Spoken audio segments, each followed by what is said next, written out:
Okay, everyone. This is video 4 of this segment. Um, if you haven't seen the other two, this is a fairly comprehensive step-by-step process, so I definitely advise you start with video 1, which is my intro. And if you want to get right to the technical concepts, start with video 2. But I recommend you do, because I'm not going to really go back and explain a lot of this stuff in very great detail. This chart that we're looking at currently is basically going to I'm just going to keep moving on from where we've been. So now we know a couple of things. We basically know, as I said, that this upper level here is a supply level on the daily chart that we drew from here. How do we know it was supply? Well, between these two blue lines, that's where price peaked out. That's that day, and then it dropped down from that level. So we know there is more sellers here than buyers, or at least there was at that time. And there's a high probability that there still is at the next time that we reach that level. So focusing on that, we went ahead and drew our Fibonacci retracements, which we don't use as Fibonacci retracements. I use it as the weekly relative supply-demand curve. I want to know, are we relatively overbought or oversold compared to the price action of the previous week? And so going into, it's Saturday today, I'm doing this analysis. Going into this coming week, this was the high and low for last week, and this is basically, in this gray zone, is what I refer to as my no trade zone, using the weekly relative supply-demand curve. Anyway, so at this point, I want to start isolating supply and demand zones within my relatively overbought and relatively oversold areas, as indicated by this Fibonacci used in a non-traditional way. So when I say I'm looking for supply and demand zones,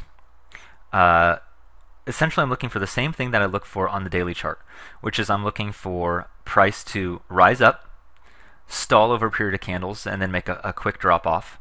That would be what I would consider a supply level. It's an area of too much supply. There must have been too much supply up here, because if that's the only thing that would have caused such a fast, strong drop like that.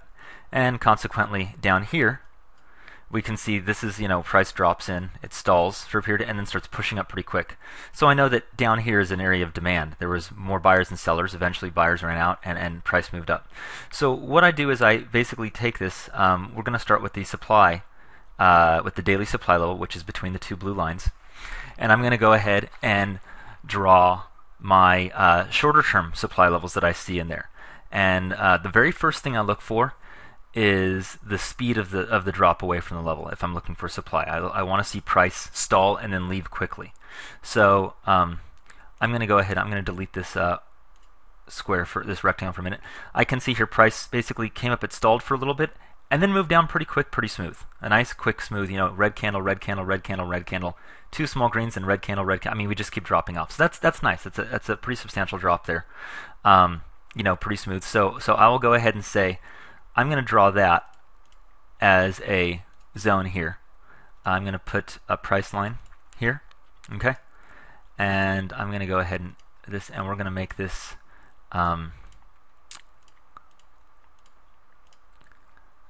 let's do yellow, okay? And also yellow for this line, okay? And what we're doing here is we're stacking probabilities, okay?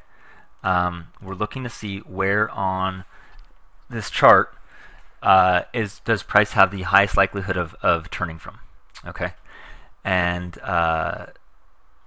so with that in mind, that's essentially what we're trying to determine here, and we do that by stacking up a variety of different indicators. When I say indicators, I mean measurements and concepts. I don't mean actual indicators. I don't use anything that if it's a curved line, it's not on my chart. It's not on my screen. I don't use anything. If anything that squiggles, curves, or turns, I just don't use it, including moving averages. If I need to see which way a trend is going, which is part of the analysis, I simply draw a trend line. Lower highs and lower lows, we're trending down. That's pretty simple. So higher highs and higher lows were trending up. That's I determined by price and price alone. So basically, we have a layer level here where we rose up a little bit, stalled, and then dropped out. And then I would say up here, we had a zone where price basically moved up, consolidated for a little while, pushed all the way up here, and then broke down fast. So I would say that this, I'm drawing both of these. These are basically intermediary supply zones that I'm drawing, and actually these zones I consider the most important on my chart. This is basically everything I do will only be done within these zones, and I'll explain how this works here in just a moment. So basically between these two yellow lines here, okay, I'll just kind of draw a little circle where the where the consolidation before the drop is, and here we've got this zone where price is consolidating before it drops. Okay, to make it clear, so the two circles on the screen, those show where where supply is likely to be. So essentially, as you can kind of see where I'm going here. Okay, we've found an area, to review, just to bring it up to speed. We found an area, the blue zone, where price rose up on a daily chart, larger term time frame, stalled, and then dropped down fast. That's the first thing. Second thing about that level, not only was it a turning point, but price is never retraced. So anybody who went long up here hasn't had a chance to get out at break even. And larger funds, larger institutions, they don't, sell things or buy things right away. They do it in a very controlled, methodical fashion. They don't like to lose money. So basically, anyone who was going long here when the market turned down, if it was a larger institution or something like this, they're probably going to be holding a fair amount of their position still. And when they can get out at break even or reduce their position, reduce their risk, they will do so. So if they were long, when it gets back here, they'll have an opportunity to sell. And we've not been back there yet. Price has not moved up. So we know that every time price moves there, some of those orders that they're looking to close or reduce their positions, they will act on them. They'll start selling them. But since price has not been back there, they have not had the opportunity even once yet. So that gives us a higher setup, a higher probability of price turning there.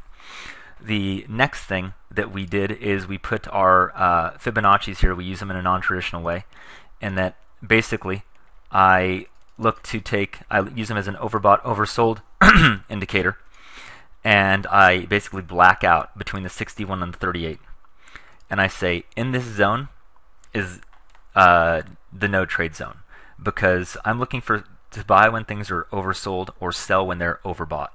And this zone, that's where value was over the previous week. That's where price, that was the halfway point in price. So it doesn't really give a good indication of, we want to buy things when they're on sale and we want to sell them when they're expensive. This is buying things when they're regularly priced and selling it when it's regular priced. You just don't have a high enough probability of price turning there. So we stay out of this area. Then we look at the very top between the 61.8 and the 100% part of the Fibonacci, because this is we're relatively overbought here, and I start identifying areas on the chart where we rose up to, stalled, and then dropped from. And the most important thing is the drop. I want to see a quality drop, and what I mean by that is I want to see a quick, sharp, strong move to the downside. That's going to be the highest quality drop. So we're in a daily supply zone where price turned before, likely to turn again, at least react there.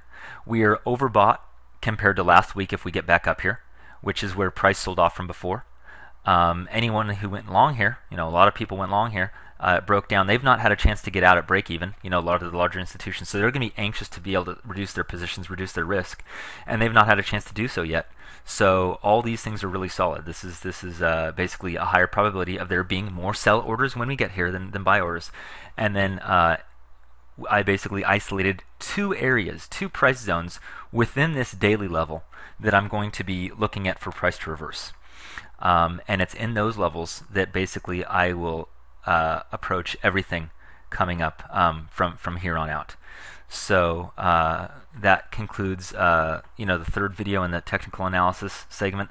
It's the fourth video in this little series. And the next video I will go on and basically start showing you how I determine how strong the likelihood of price turning, in this top yellow zone between the two yellow dotted lines and this little zone between these two yellow lines. I may take both of those zones as a trade. I may take one. I may take neither.